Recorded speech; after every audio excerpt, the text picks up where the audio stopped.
Good afternoon, and welcome to the world of William Shakespeare. Born the son of a glovemaker in the rural village of Stratford-upon-Avon in 1564, he went on to become the greatest and most enduring writer of the English language ever. Shakespeare wrote 37 plays, 154 sonnets, and 2 long-form epic poems. Today, we focus on his most well-known tragic love story, Romeo and Juliet, names forever seen in our culture as symbols of love, written around 1595. The introduction, known as the prologue, gives us a summary of the story before the play begins.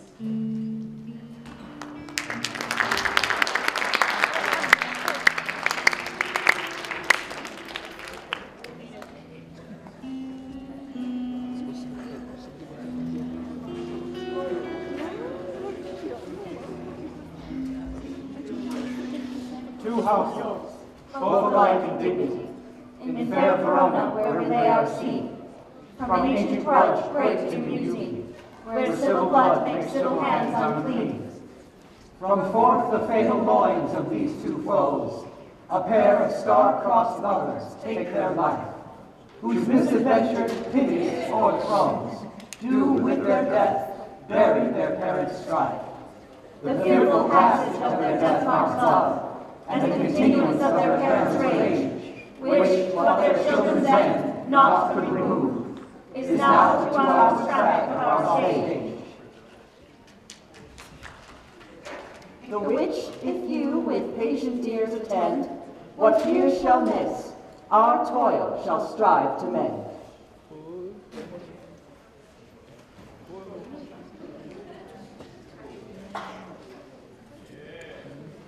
We continue where Romeo is joking with his good friend Mercutio on their way to the Capulets' ball. Here, Shakespeare illustrates the connection between reality and fantasy. Near the end of the scene, Romeo foreshadows the fate of the star-crossed lovers.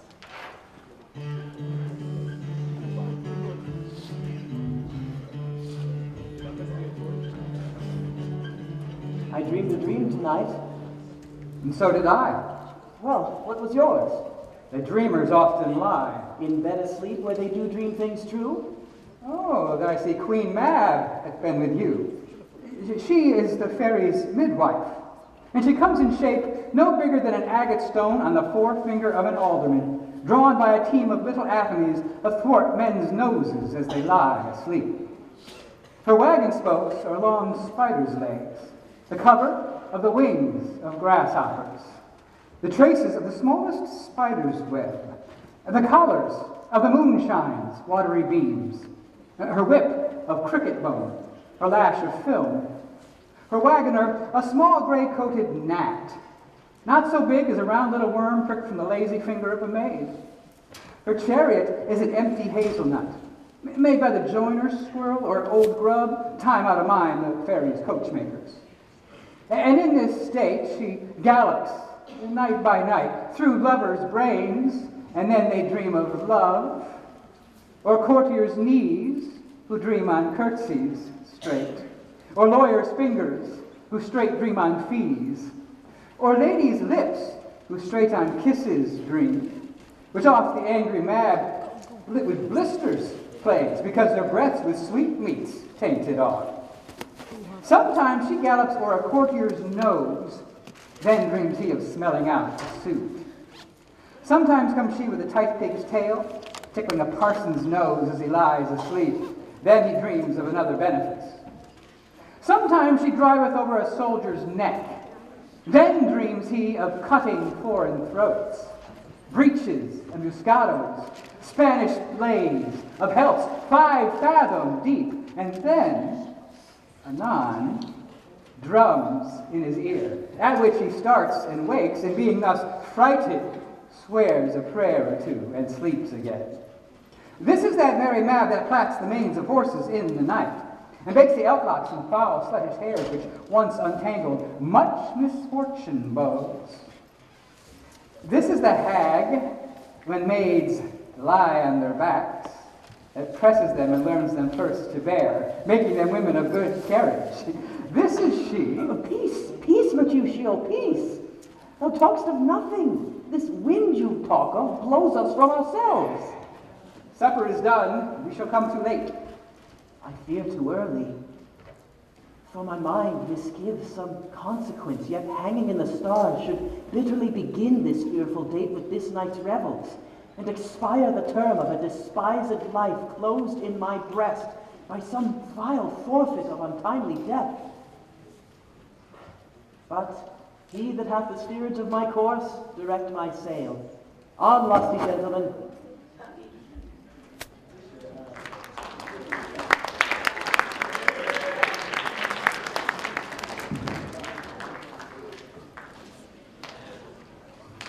Now we focus on the family feud between the Capulets and the Montagues. Their relationships foster fear, passion, and willfulness. How does Shakespeare show us that love can overcome divisions of family and class? Welcome, gentlemen. Ladies that had their toes unscathed with corns will have a bout with you. Which of you all will now deny to dance? You are welcome, gentlemen. Come, musicians, play. A haw, give room, and foot it, girls. Oh, she doth teach the torches to burn bright. It seems she hangs upon the cheek of night like a rich jewel in an Ethiop's ear. Beauty too rich for use, for earth too dear. So shows a snowy dove trooping with crows, as yonder lady o'er her fellow shows. The measure done, I'll watch her place of stand, and, touching hers, make blessed my rude hand. Did my heart love till now? Forswear its sight, for I ne'er saw true beauty till this night. This by his voice should be a Montague. Fetch my rapier, boy! What dares the slave come hither covered with an antic face, to fleer and scorn in our solemnity? And now by the stock and honor of my kin, to strike him dead, I hold it not a sin! Now, kinsman, wherefore storm you so? Young Romeo is it? 'Tis he, that villain Romeo! Content thee, gentle Christ, let him alone. He bears him like a portly gentleman, and to say truth, Verona brags of him to be a virtuous and well-governed youth. I would not, for the wealth of all the town here in my house, do him disparagement. Therefore, be patient. Take no note of him. It is my will to which if thou respect. Show a fair presence and put off these frowns, and he'll beseeming semblance for feast. Patience perforce with willful choler meeting, makes my flesh tremble at their different greeting. I will withdraw. But this intrusion shall now seeming sweet convert to bitter gall.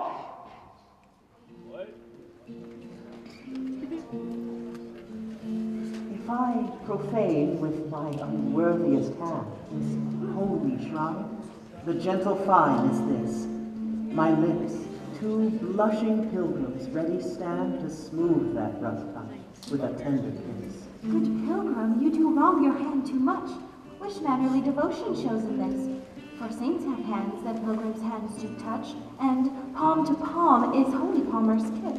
Have not saints lips and holy palmers too? Aye, pilgrim, lips that they must use in prayer. Ah, then, dear saint, let lips do what hands do. They pray. Grant thou, lest faith turn to despair. Saints do not move, though grant for prayer's sake. Then move not, while my prayer's effect I take.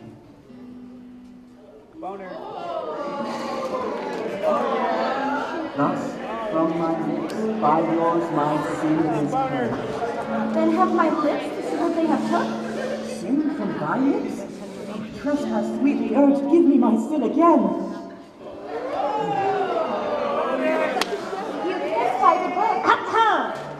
Madam, your mother craves a word with you. What is her mother? Oh, Mary Bachelor, her mother is the lady of the house, and a good lady and a wise, and I warrant a virtuous.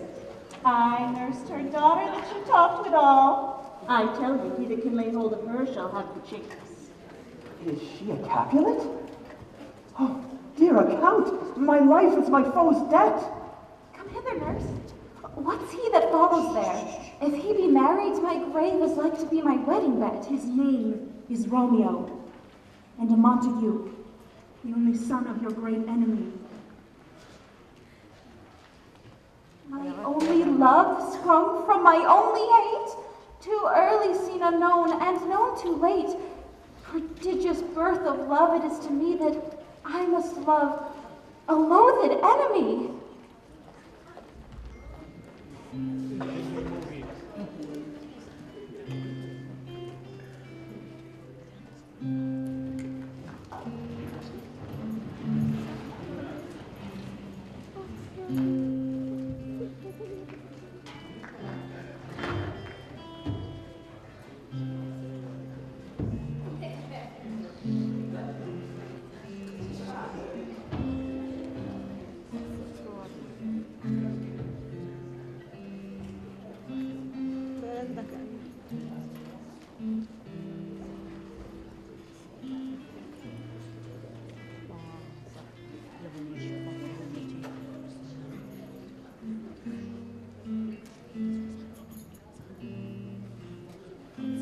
The next scene is revered for its simplicity and beauty.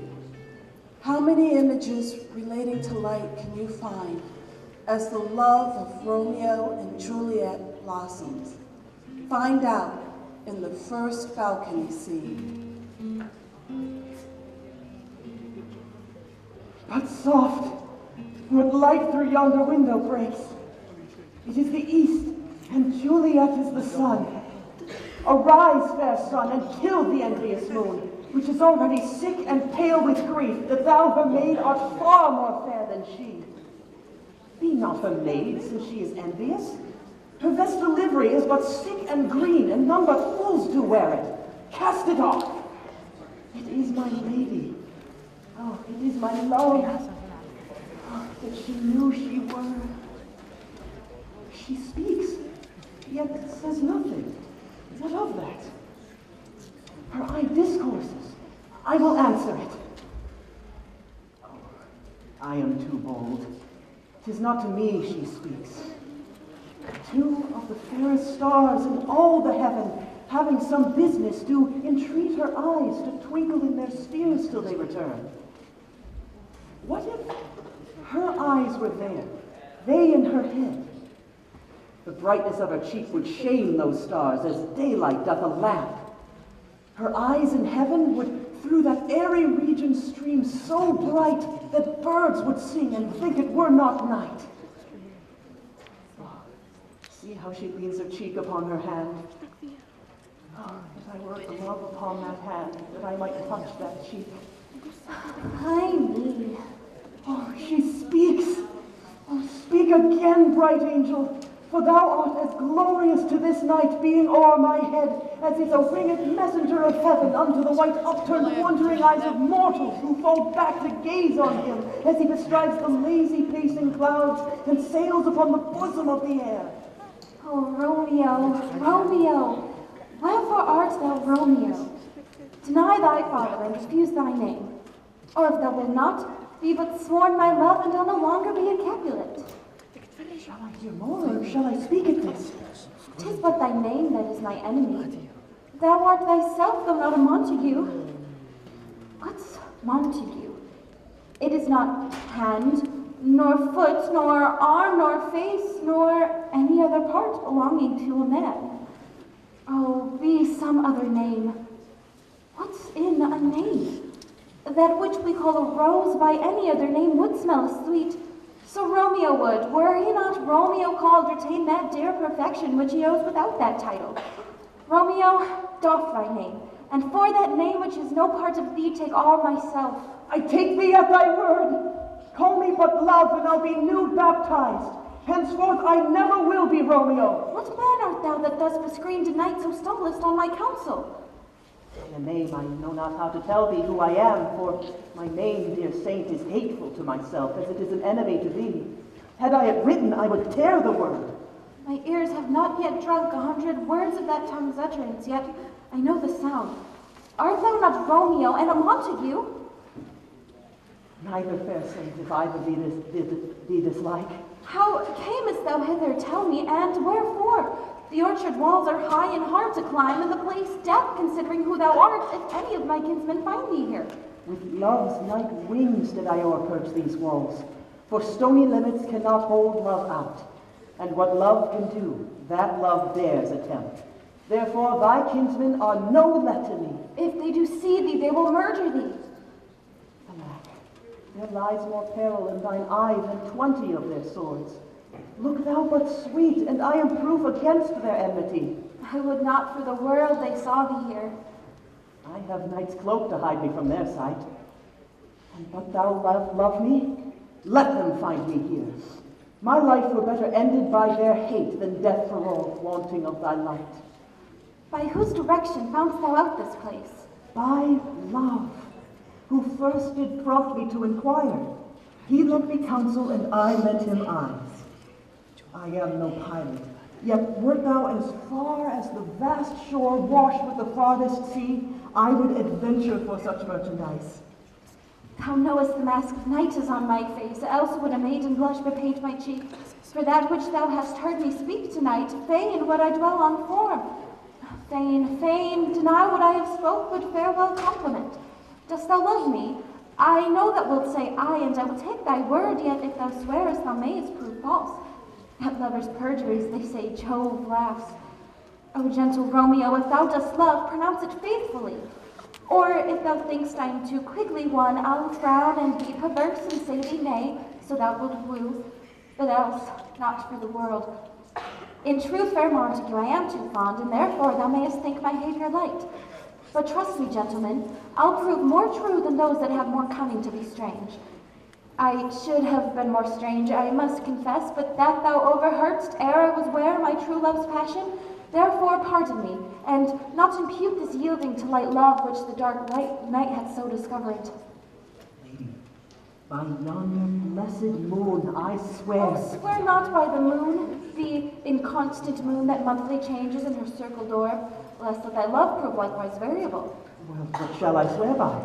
Do not swear at all, or if thou wilt, swear by thy gracious self, which is the god of my idolatry, and I'll believe thee.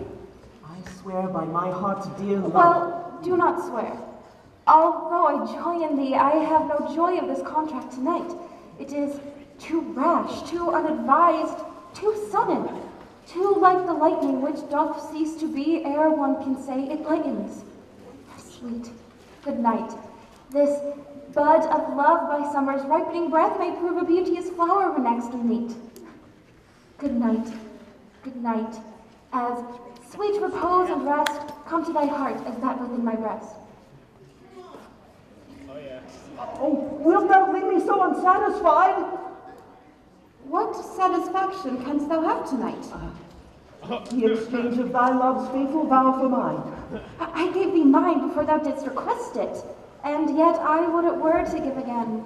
Wouldst thou withdraw it? For what purpose, love? But to be frank and give it thee again, and yet I wish but for the thing I have. My bounty is as boundless as the sea, my love as deep.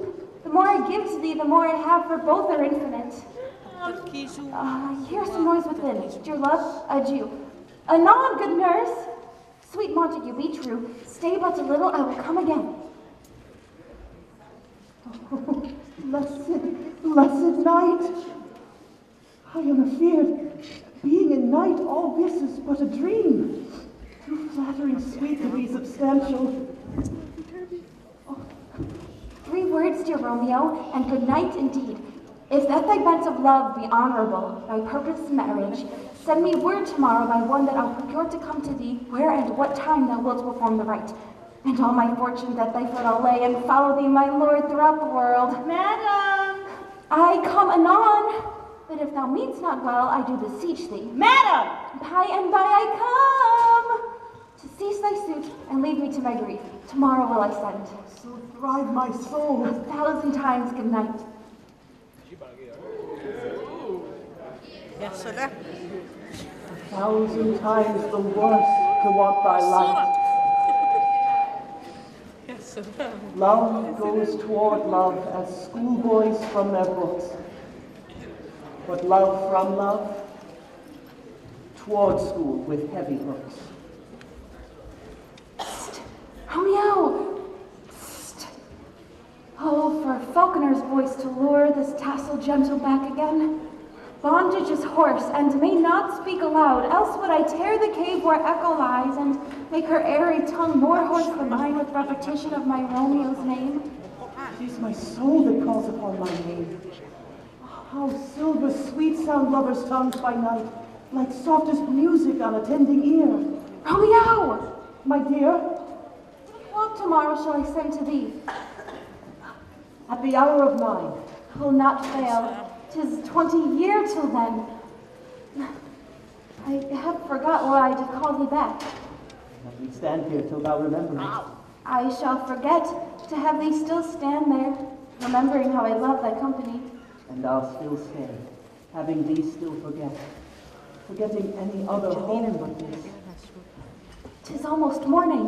I would have thee gone, and yet no further than a wanton's bird that lets it hop a little from her hands like a poor prisoner in his twisted gyves, and with a silken thread plucks it back again, so loving, jealous of his liberty.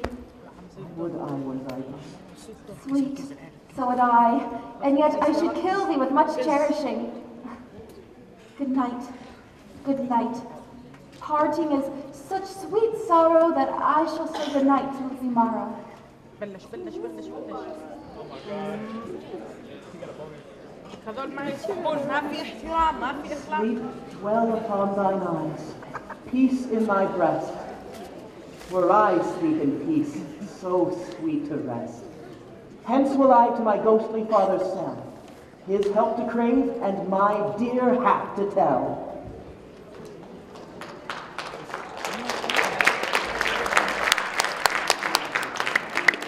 This is future ما شو اسمه؟ ها؟ والحبك المسيحي شو اسمه؟ رايو رايو سوي هيك يا ابني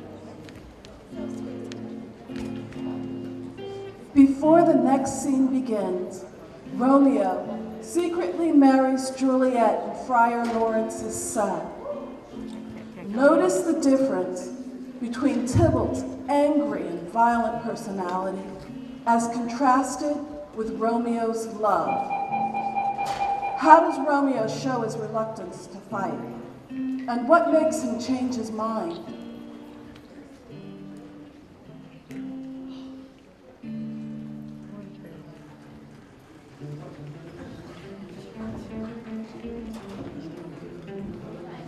Romeo! The hate I bear thee can afford no better term than this. Thou art a villain! The reason I have to love thee doth much excuse the appertaining rage to such a greeting. Villain am I none. Therefore farewell, I see thou knowest me not. Boy! This shall not excuse the injuries thou hast done me. Therefore turn and draw. I do protest I never injured thee, but love thee more than thou canst devise, till thou shalt know the reason of my love. And so, good Capulet, which name I tender as dearly as my own, be satisfied. Calm, dishonorable, vile submission. Alastacata carries it away. Come, Tybalt, you rat catcher. لك هذا رامي Will you walk? I am for you. Gentleman Mercutio, put thy sword up! Come, sir, your posada. Gentlemen, for shame! Forbear this outrage! Tybalt, Mercutio! This prince expressly hath forbidden bandying in Verona streets! Hold, Tybalt! Good Mercutio!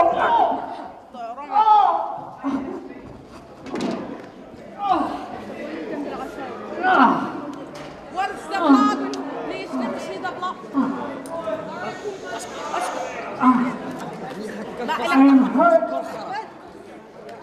plague on both your houses. I am sped. Is he gone?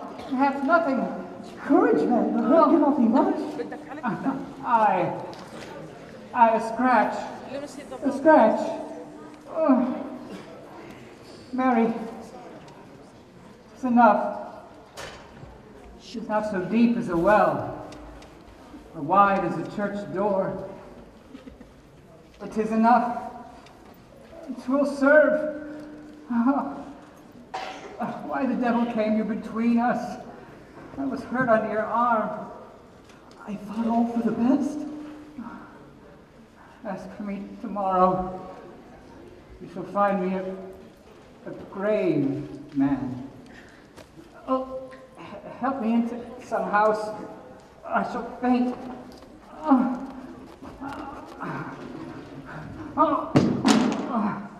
A plague on both your houses. اسال لما بده يبكي هيك بضل يلف هيك بضل يلف يتفرفر.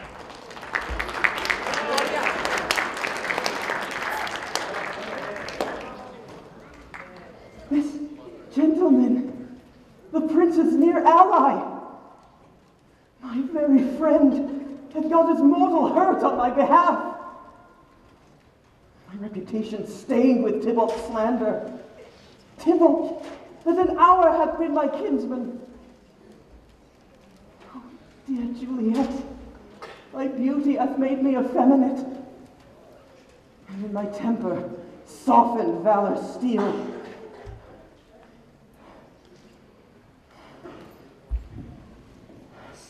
This day's black fate on more days doth depend. This but begins the woe others must end. Romeo! Now, Tybalt, take back that villain which thou gavest me. For Mercutio is but a little way above our heads, staying for thine to keep him company. Either thou or I, or both, must go with him. Thou wretched boy that didst consort him here, shalt with him hence. This shall determine that. Ah!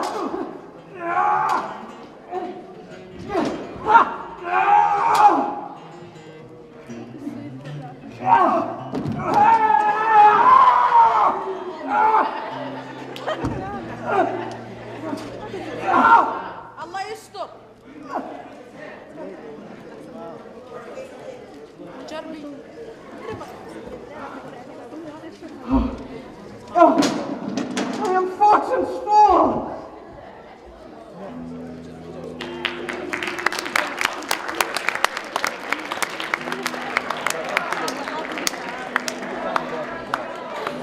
I'm gonna get it.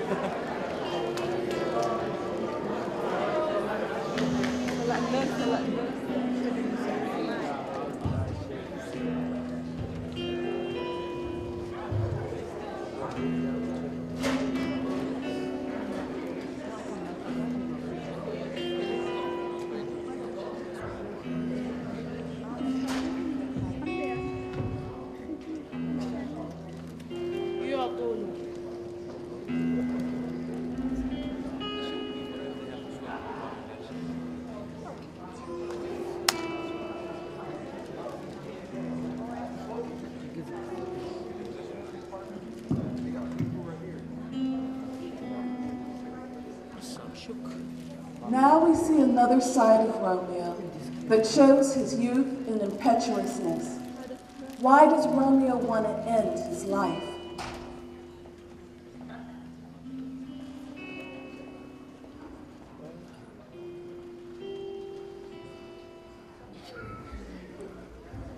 Tis torture and not mercy. Heaven is here where Juliet lives. And every cat and dog and little mouse, every unworthy thing, live here in heaven and may look on her. But Romeo may not. More validity, more honorable state, more courtship lives and carrion flies than Romeo. They may seize upon the white wonder that is dear Juliet's hand, and steal immortal blessings from her lips, which even in pure and vestal modesty still blush as thinking their own kisses sin. But Romeo may not. He is banished. Flies may do this, but I from this must fly. They are free men, but I am banished. And sayest thou yet that exile is not death? Hast thou no poison mixed, no sharp ground knife, no sudden mean of death, though ne'er so mean as banished to kill me? Banished!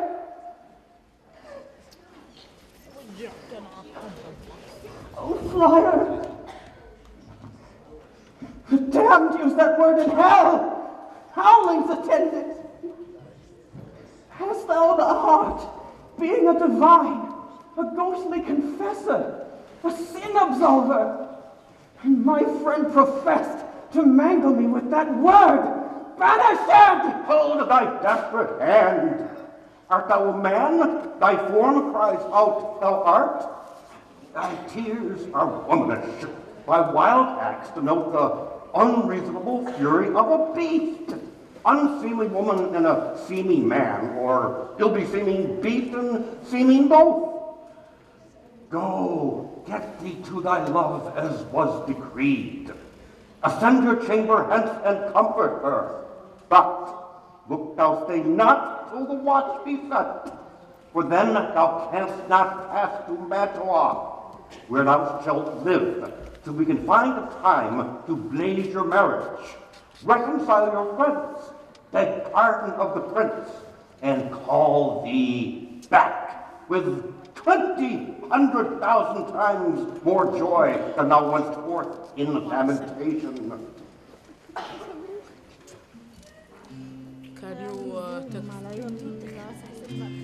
Can you take a picture for me, please?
The second balcony scene is the last time we see their love in full bloom. Once again, Shakespeare uses the imagery of light and dark to draw our attention to their love and their tragic fate.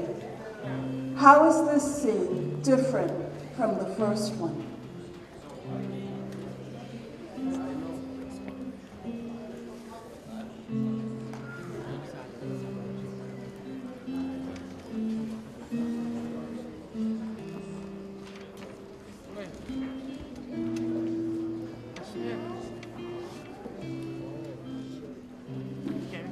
Wilt thou be gone? It is not yet near day. It was the nightingale and not the lark that pierced the fearful hollow of thine ear. Nightly she sings on yon pomegranate tree. Believe me, love, it was the nightingale. It was the lark, the herald of the morn, no nightingale.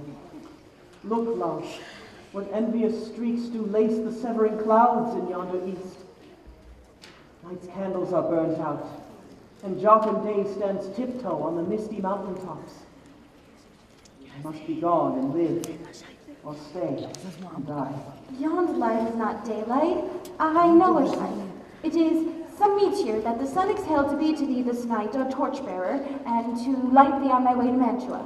Therefore, stay yet. Thou needst not to be gone. Let me be ta'en. Let me be put to death. I am content so thou wilt have it so. I'll say yon grey is not the morning's eye.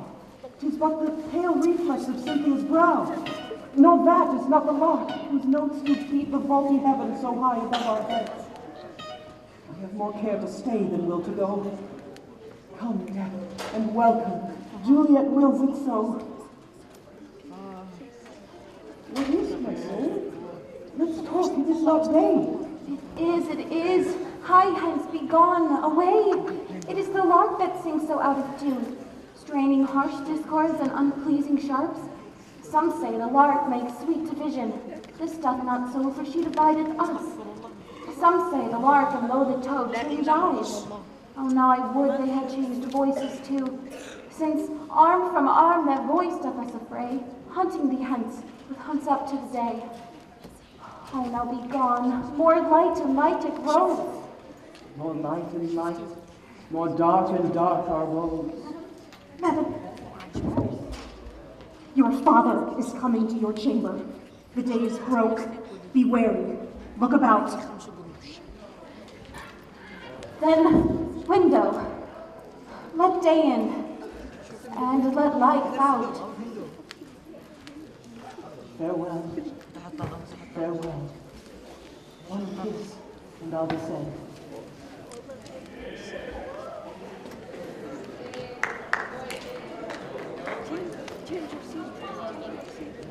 Art thou gone so? Love, Lord, I, husband, friend, I must hear from thee every day in the hour, for in a minute there are many days. Oh, by this count I shall be much in years ere I again behold my Romeo. No, I will meet no opportunity that may convey my greetings, love, to thee. Think'st thou we shall ever meet again? I doubt it not.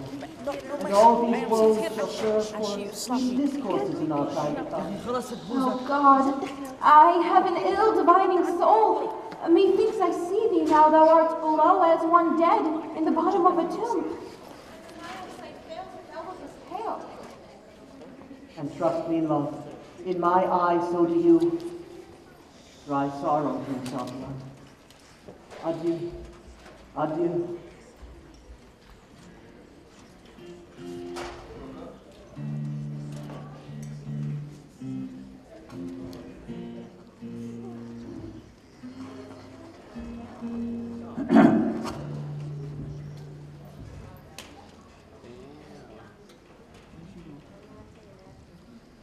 Have you delivered to her our decree? Aye, sir, but she will none. She gives you thanks. I would the fool were married to her grave. How? Is she none? Doth she not give us thanks? Is she not proud? Doth she not count her blessed and worthy that she is, that we have brought her, so worthy a gentleman, to be her bridegroom? Good father, I beseech you on my knees, hear me with patience, but to speak a word. Hang thee, young baggage. Disobedient wretch. I tell you what, get thee to church on Thursday, or never after look me in the face. Is there no pity, sitting in the clouds that sees into the bottom of my grief?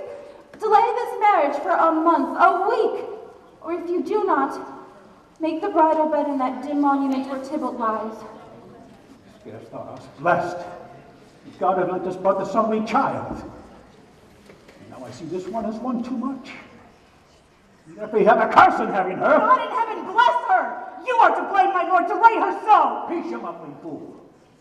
And be not beg, starve, die in the streets, for by my soul I'll ne'er acknowledge thee, nor what is mine shall never do thee good. Trust to it, bethink you. I'll not be forsworn. Oh God, oh nurse, how shall this be prevented? My husband is on earth, my faith in heaven. How shall that faith return again to earth, unless that husband send me to heaven by leaving earth? Comfort me, counsel me. Alack, alack that heaven should practice stratagems upon so soft a subject as myself. What sayest thou? Hast thou not a word of joy? Some comfort, nurse? Faith, here it is.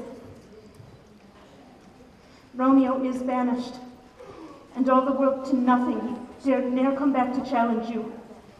or if you do, it needs must be by stealth. Since the case so stands as now it doth, I think it best you marry with the county. He's a lovely gentleman. Romeo's a dish cloud to him, madam, an eagle hath not so green, so quick, so fair an eye as Paris hath. Be sure my very heart, I think you are happy in this second match, for it excels your first. Or if it did not, your first is dead. Or 'twere as good he were, as living here and you no use of him. Speakest thou from thy heart? And my soul too, else be shrew them both. Amen. What? Well, thou hast comforted me marvelous much. Go in, and tell my lady I am gone, having displeased my father to Lorne's cell, to make confession, and to be absolved.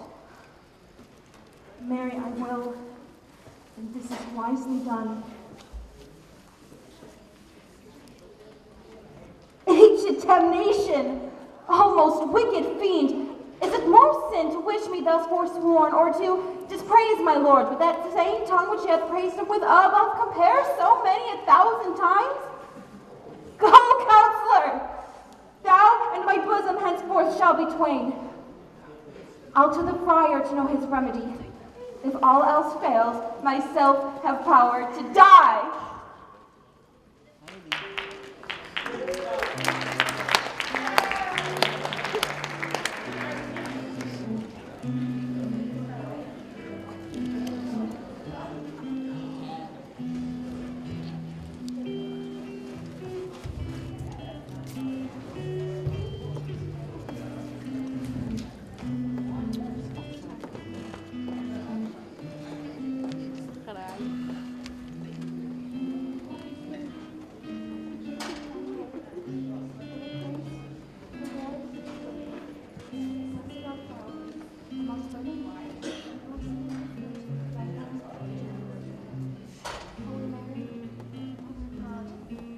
This next scene introduces the trick that is supposed to enable Romeo and Juliet to be together.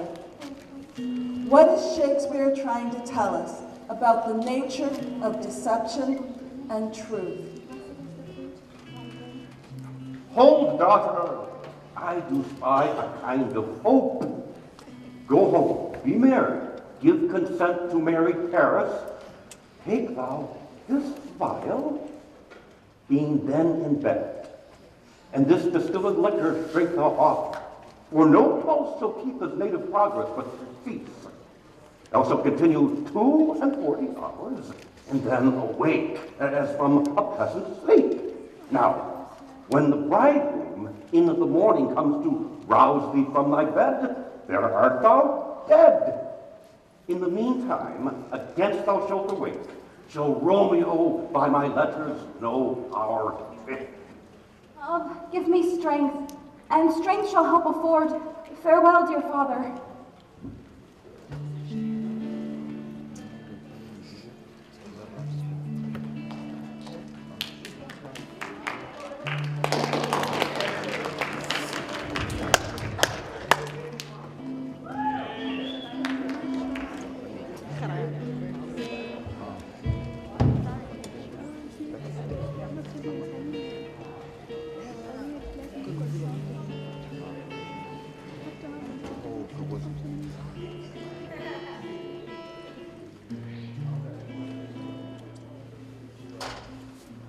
Now, my headstrong, where have you been gadding? Warned me to repent the sin of disobedient opposition to you and your behest, and have been joined by holy Lawrence to fall prostrate here and beg your pardon. Pardon, I beseech you. Henceforward, I am ever ruled by you. Send for the county, go tell him of this. I'll have this knocked tomorrow morning.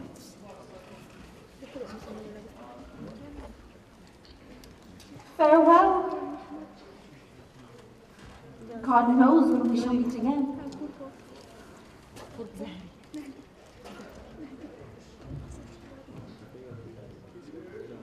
Oh, Romeo, Romeo!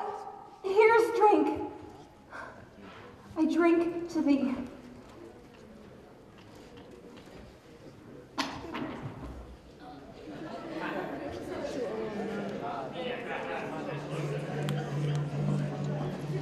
News from Verona.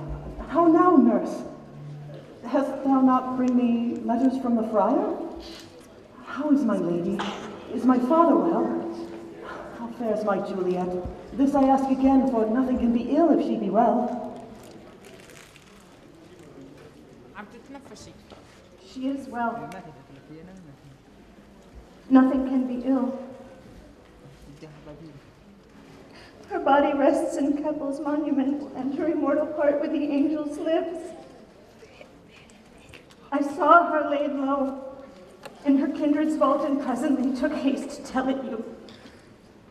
Pardon me. Pardon me for bringing these ill news. You did leave it to my office, sir. Is it even so? Then I defy you, stars!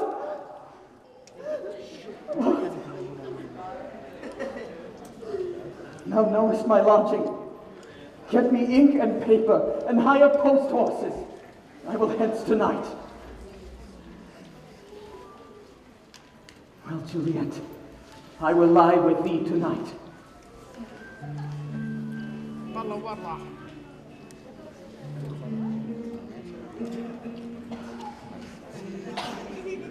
Now must I to the monument alone. Within 3 hours will fair Juliet wake. She will beshrew me much that Romeo hath had no notice of these activists.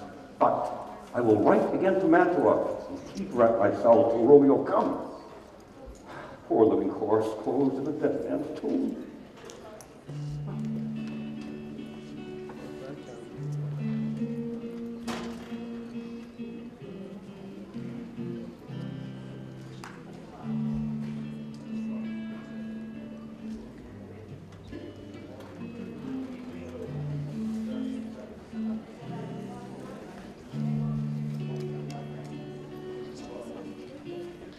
The final tragic scene shows us the horror of unintended consequences. What drives Romeo and Juliet to commit these mortal acts?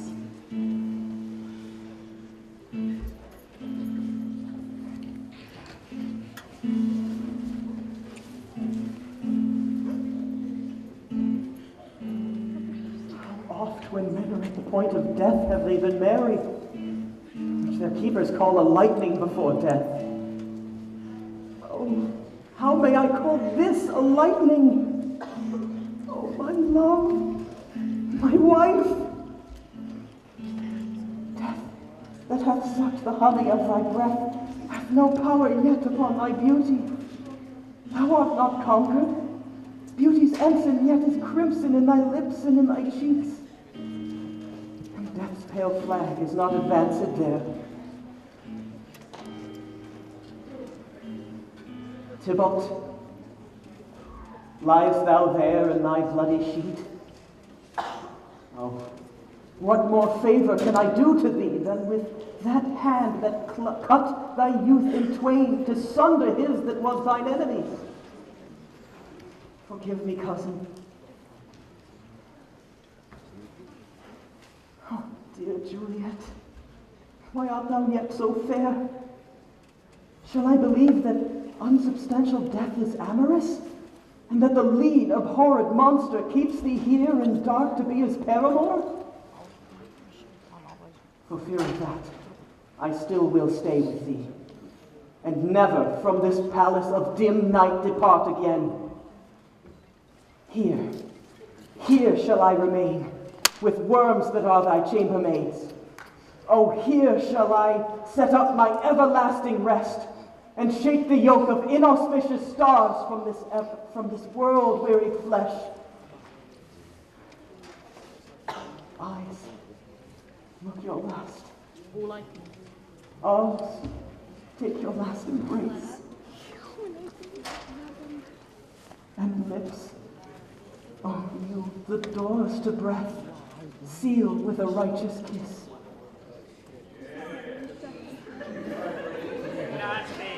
A dateless bargain to engrossing death.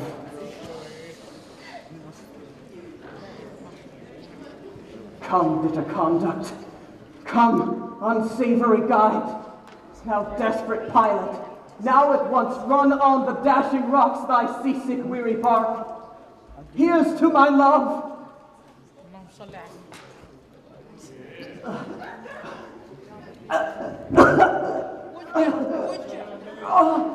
True apothecary, thy drugs are quick. Thus, with a kiss, I die.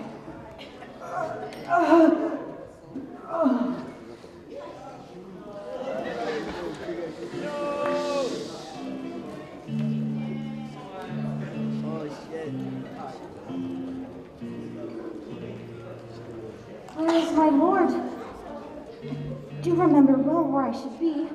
And there I am. Where is my Romeo? What's here? A cup closed in my true love's hand? Poison, I see it been his timeless end.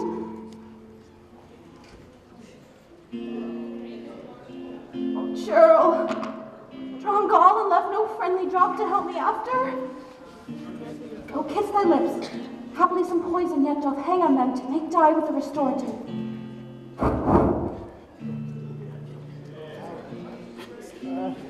Thy lips are warm.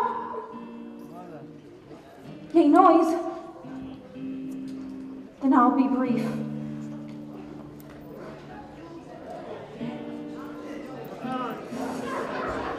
Oh, happy dagger. This is thy sheath. There rest. And let me die.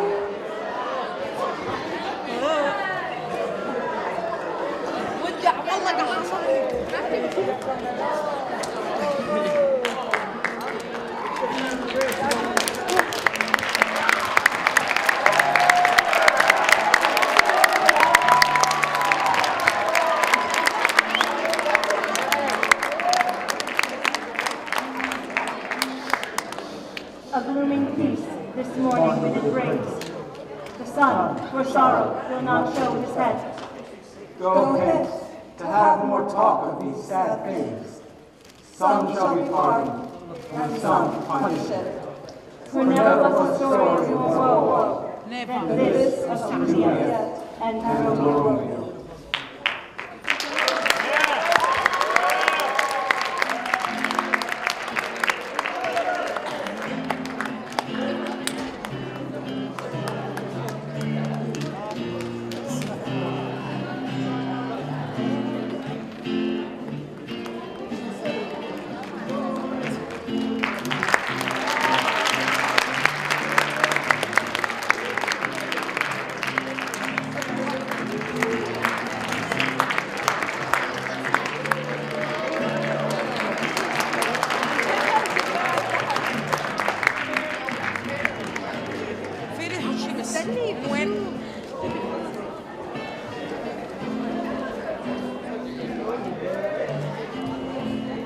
Thank you.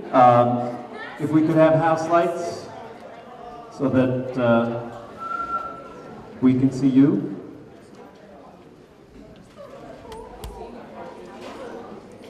And if the actors, yeah, there they come. They will come out. Thanks. Okay, we're working on the house lights. While we're doing that, in order to facilitate my getting to you with the microphone, because I will not pass it, I have to go down the aisles. So if you have a book bag, backpack, whatever with you and it's sitting on the floor, put it on your lap so that I can pass by. So if anybody has a question in the middle, I can get to them. We'll have the house lights on in a minute. And we'll take your questions until it's time for you to leave. It's 2:08, so we have about maybe 20 minutes or so. We'll start with this gentleman right here. Hold on, we'll get to you. Here come the house lights. Okay, you gotta quiet down to hear the question. So, personally, the theme of Romeo and Juliet is kinda complex. I mean, I got sometimes something that was never meant to be can do good for other people, and sometimes I got suicide is the answer. And it does good for other people. What's the question? I don't understand what the theme is. Okay. What do you think the theme is? We've never had this question before, by the way. What do you think the theme is of Romeo and Juliet? Let's have Romeo and Juliet take that one. I think there's From your point of view as Juliet. I think there's a couple.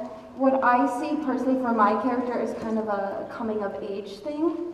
Because she starts off really simple and obedient to her parents and very traditional and sheltered. And as the story goes on, she learns what love is, she learns what hate is, she learns about death, and then she kind of takes matters into her own hands and becomes a little more independent.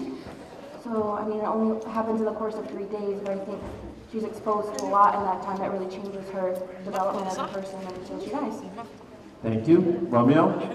What do you think? I think it could be interpreted in multiple ways. In one way, love can overcome all sense of hate. It is far stronger to love one another than to wallow in the hate of your family and just how society is. Another way to look at it could be that if you rush into things, then it could just become an explosive mess. It could be taken either way, I suppose. Yes. Lynn? How many of you have read this? Just out of curiosity. Okay, so how many of you recall that, now we had to cut this out for time because this is a heavily edited production, but at the end of the full-length production, Romeo and Juliet's parents find them in the tomb after they're dead, and I believe the line is Lord Montague says to Lord Capulet, Brother Capulet, take hands with me. This bloodshed needs to end. Look what it cost us. It cost us our children, the loves of our lives. We can't do this anymore. So there is certainly a note of absolute heartbreak, but there is sort of a note of reconciliation and a look at look what our hate brought us. We lost our children because of our hate. Yes, we cut out 2 hours of the show so that we could make it acceptable to you in terms of length. Yes, at the end they build a statue to Juliet at the end in the town of Verona, and they try to end the feud between the Capulets and the Montagues. So there is some reconciliation in the whole play. That's true. Okay, let me get another question here, right here. How do the actors not react to the audience? How do the actors not react to the audience? That's a good one. Let's take that one. Someone hasn't talked yet. How do you not react? We've done it so much. The repetition really gets ingrained into you to the point where you really feel like, this is your life and this is what you're doing. And so everything else sort of falls away. And the only thing that exists is this space of what you're doing on the stage. Somebody else want to take that? Chris?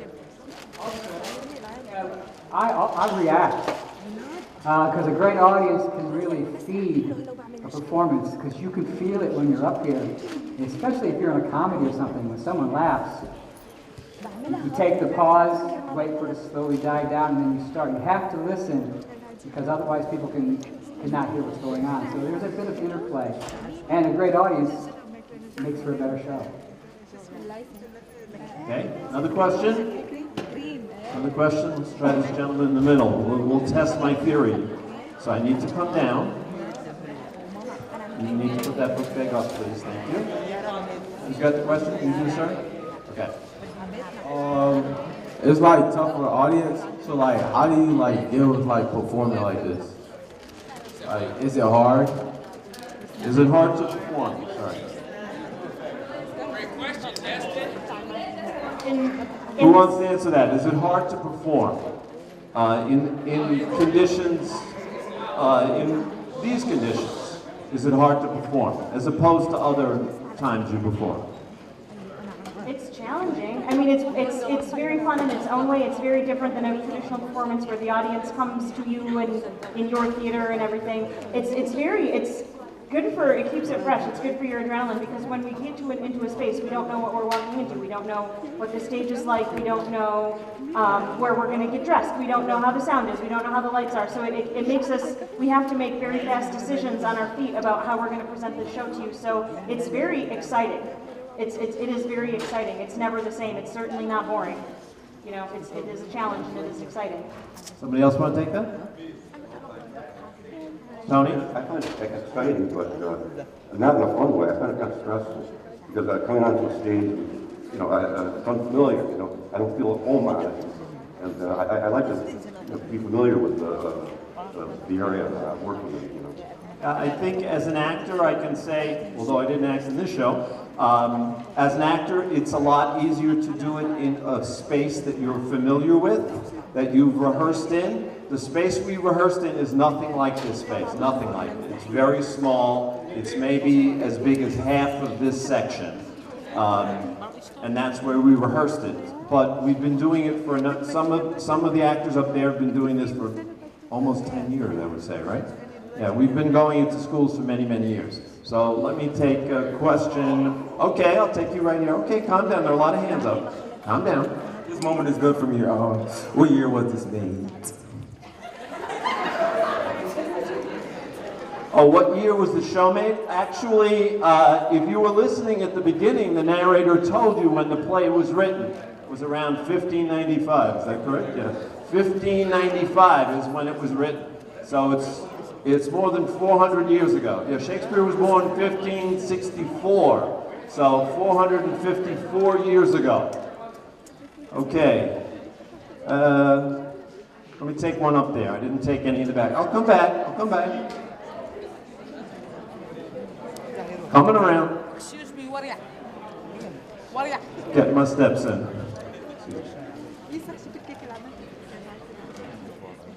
I was wondering how you can recover after you've forgotten your lines in the play. Like, how do you recover from that? I don't think anybody forgot their lines today. I know the show pretty well. There were a few flubs and fluffs, but very little ones, like little words. But in general, if you forget your lines in a show, not necessarily today, what do? How do you recover? Anybody can take that. Who hasn't talked yet? Bob Reed, how about you? How do you recover if you blow a line or forget? Hold on. You gotta listen to the answer. Well, first of all, you don't know when that's going to happen. That's a big problem.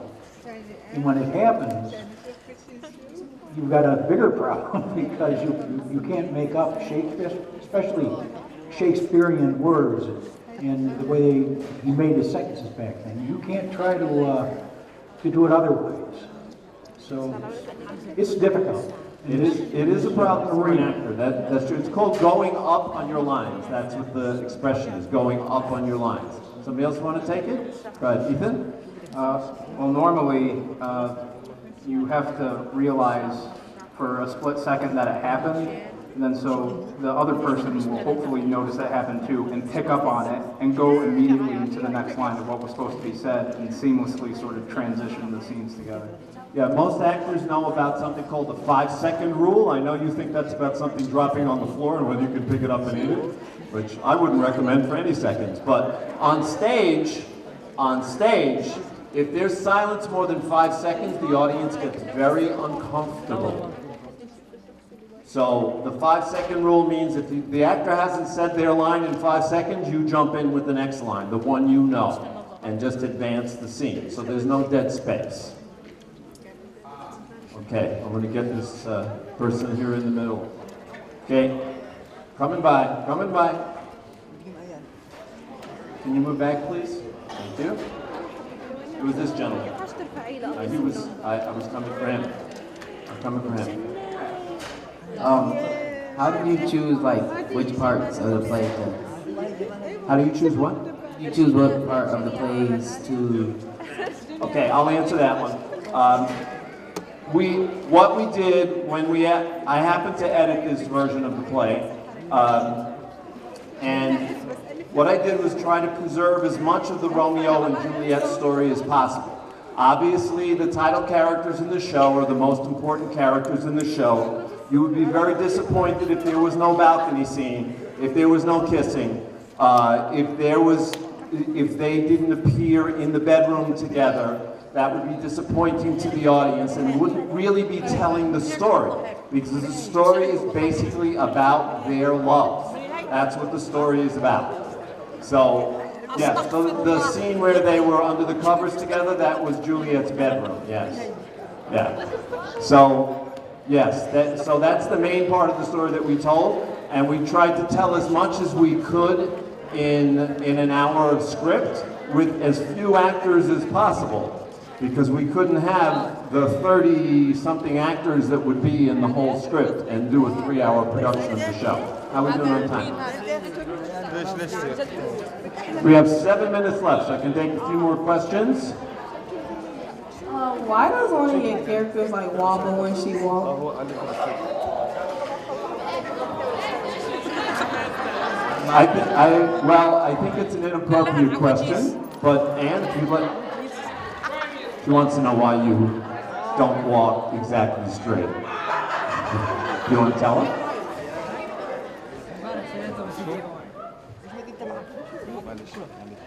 Sure. I don't walk straight because I injured my leg. I had stitches in my right thigh, and the muscles have never healed correctly.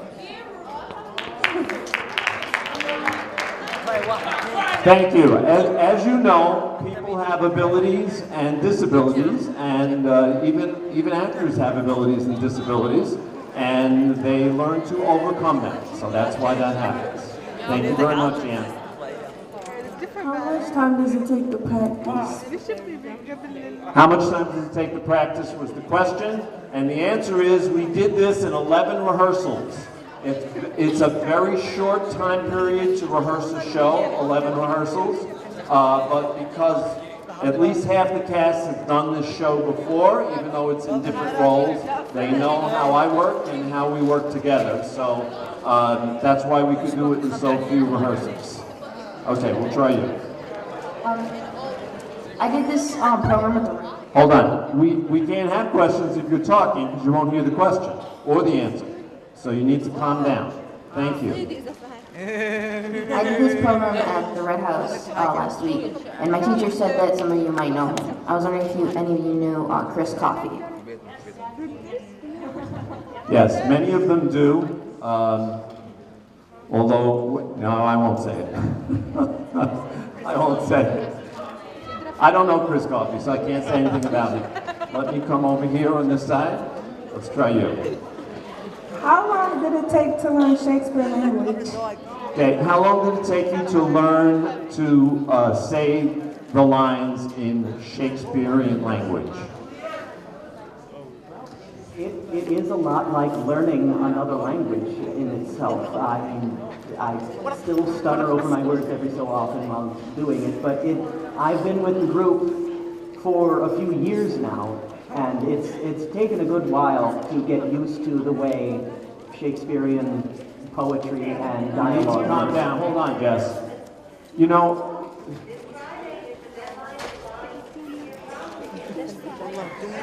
here we go. I guess it's announcements, huh?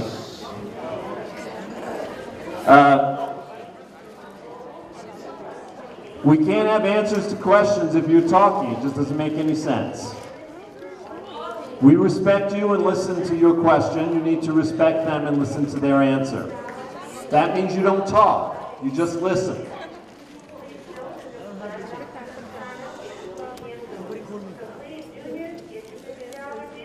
We'll wait till the announcements are over. Okay, Jess, you want to finish that? Jess? Want to finish your answer? Lines, yes. It does take a good amount of time.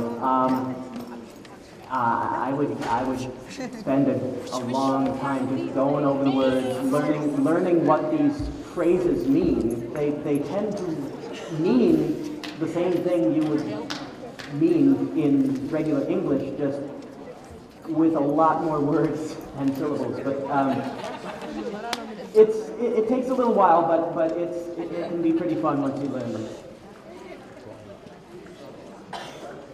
So I think he's saying when you get used to it, it's not that hard, but you have to get used to it. Those of most of you have studied the play, so that you know that Shakespeare's grammar is different than the grammar we use. Frequently, the word that modifies a noun comes way after the noun, so that makes it very difficult. And plus, he writes very long sentences, and he writes in verse, in poetry, a lot of times. Iambic pentameter, to be exact. I have to go to this person right here. Go. Is Romeo and Juliet really together? All right, this is a question we get a lot. Are Romeo and Juliet really together? Answer is no. And I have a quick story for you. We were at, where were we, Henniger? Yeah, we were at Henniger High School, and Juliet's boyfriend was sitting in the first row during the show. And he was good with it. He was good with it. He's an actor at CNY Playhouse. One more question. One more question. One more question. I was wondering if you... No, hold on. One more question means you still have to be quiet for it. Thank you. I was wondering if you guys like the Dulac Castle behind you. Do we like the castle? Well, since F we know stands for Fowler. No, I know. I know the show. I don't think that didn't bother us, what was behind. As long as it didn't bother you, it didn't bother us. So we were fine with that. So before you go, I'd like to give a round of applause to our guitarist, Peter Allen.